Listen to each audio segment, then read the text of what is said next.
යන් ජෙනරේෂන් එක පටන් ගන්න ලෑස්ති වෙනවා අද වෙනස් තැනක ඉඳලා කෝච් එකේ ඉඳන්නේ නැහැ කෝච්චි පාරක ඉන්නේ ලංකාවේ. ලස්සන තැනක් මේ ටික ක්‍රියේටිව් කියලා හිතුණා. අද යන් ජෙනරේෂන් එකට ගෙස්ට් ආටිස්ලා 3 දෙනෙක් ඇවිල්ලා ඉන්නවා මාත් එක්ක ටිකක් වෙනස් විදිහ නම් තියෙන්නේ. මේ කෙට්ටු මෙක්කෙනා ඉන්නවා මෙතන. කෙට්ටු මෙනෙක් එක්කෙනාගේ නම මොකද? එන්ස් කියලා තමයි ගොඩක් කට්ටිය. කියලා තමයි ගොඩක් කට්ටිය කියන්නේ. එතකොට ප්ලේයර් ඉන්නවා. එයාට ගොඩක් උසයි.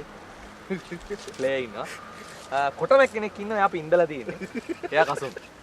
අයිබෝවන් වෙල්කම් අපේ යන් ජෙනරේෂන් ප්‍රෝග්‍රෑම් එක ගොඩක් වෙනස් විදිහට පටන් ගන්න කියලා හිතුනේ ටිකක් ලස්සන තැනක් කියලා හිතුණා මේක ලස්සනයි නේ හොඳයි කොච්චර නැත්නම් බයන්න දැන් කිට්ටු එක්කෙනෙක් ඉන්නවා අපිත් එක්ක ඉතින් එන්ස් කොහොමද මේ දවස්වල වැඩ මේ දවස්වල අලුත් වීඩියෝ එකක් කරලා තිනවා ඒකේ ඒක තමයි මේ යන්නේ ඒක ප්‍රොමෝෂන්ස් තමයි දැන් පටන් ගන්න තියෙන්නේ ආය ඇල්බම් එක මිඩ් this year රිලීස් කරන්න තමයි ඉන්නේ වැටෙන්න එපා වැටෙන්න එපා උඩින් වැටෙයිද දන්නේ උඩින් වැටෙයිද දන්නේ මොකද ගොඩක් කොටයි දෙවුවා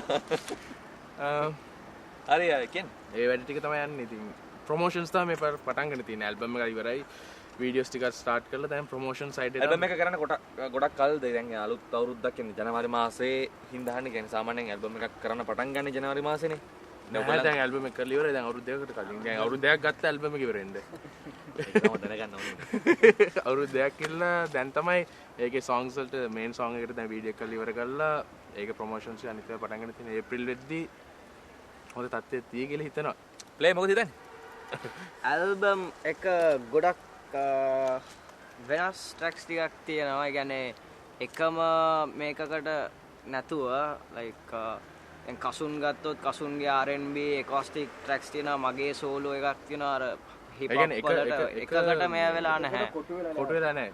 rock pop hip hop ඔක්කොම mix කියන්නේ classic music එකකට කොටු වෙන්න අමාරුයි. ඒ කියන්නේ අපි hip hop එකක් කරලා දැම්මොත් එහෙම ඔන්න ඊළඟ දවසේ ලංකාවේ rock එකක් බලා ගන්න පුළුවන්.